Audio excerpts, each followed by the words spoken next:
Okay, well, I caved. Not really, just kind of. I actually had to add in a little decaf coffee. I was doing decaf tea.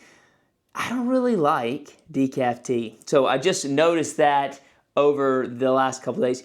I would say I like decaf tea. I don't like it when it's all I can have. So this morning I had a cup of decaf coffee. But let me tell you something. The caffeine headache all day yesterday, absolutely real. Still a little bit there today, but it's starting to subside because I'm not giving my body what it wants, which is caffeine. So in this video for day 2, I want to talk about one of the benefits of fasting. I actually sat down and just wrote a whole page of benefits.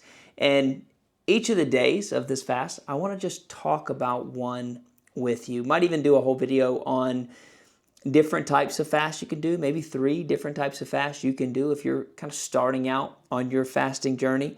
But today I want to talk about how fasting breaks the grip that certain things have on us. Yeah, it's a pretty heavy topic. I'm going to go over a couple thoughts on this thought that I had for you, and then I'll tell you a little bit about what happened as far as weight-wise, feeling-wise, and what helped strengthen my resolve yesterday. So let's talk about how fasting helps break the grip that certain things have on us. Over time, we don't just enjoy certain habits. We don't just enjoy certain comforts. No, they actually start to become things that we depend on, things that we have to have. And when we are so attached to those things, but then need to change,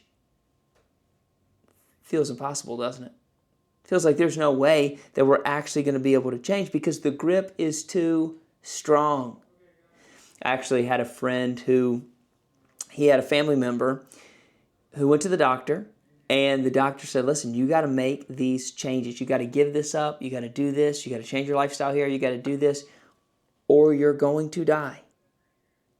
The family member couldn't do it, couldn't make the changes. Those things were dug too deep in. But certain things in our daily lives right now have that kind of grip on us. We need them. We depend on them. This could be things, I wrote out a little list this morning: sugar, alcohol, scrolling on our phones, spending money, caffeine had a pretty big grip on me. But these are all things that we got to break the grip of these things in our life, and fasting can help us do that. Because fasting isn't just about going without food. Here's what it's about. I want you to get this. It's about intentionally strengthening your no. Strengthening your no. We live in a world of excess today that says you should have everything you want. You should have it served up on a platter. You can charge it on a card. You can have it if you want it. And we don't know how to say no. So here's a question that I want you to think about today. Where in your life do you need a strong no? Where do you need a strong no? What have you been working against, wanting to say no to, but you just haven't had the willpower? You haven't had the resilience to do it. You just haven't been able to say no in that area of your life. I think you got to define that first. One thing I say often is you got to be aware before you can be intentional. So are you aware of the areas of your life that you need a strong no in? I think that's step 1, because fasting is going to help you break the grip of whatever that is and the hold that it has on you. Let me go real quick to a couple stats. Day 1, so starting out Sunday night, I weighed 172. Yesterday was 171. This morning was 167. So it's like a 4 or 5 pound fluctuation there from when I stopped eating to now. A lot of that is water weight. In the very beginning, I take creatine each day, so your body naturally holds water for recovery and such. All of that is pretty much drained out in the first day, 2 days or so.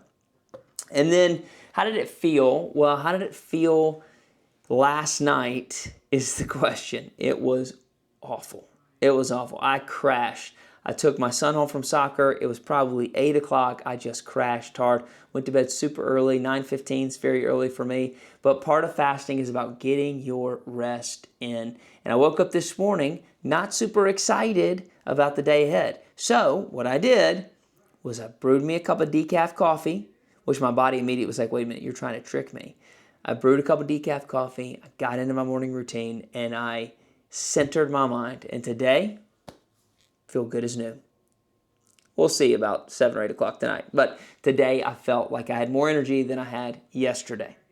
Now, let me just say one thing about the decaf coffee, because I think this is very important. A lot of times we start fasting and we get very legalistic about it. We get very, I can't have this, I can't have this. Does this have a hint of this in it? Does this have some of that in it? Here's what I want you to remember. Don't forget why you started. Don't forget why you started. I want to break the grip of caffeine. I've got a list of things that I'm believing for during this fast. And I want to push the plate away. I want to say, no, I need this more than I need the food. And it's about strengthening my no and building my resolve. So don't forget why you did it as you're figuring out how to do it.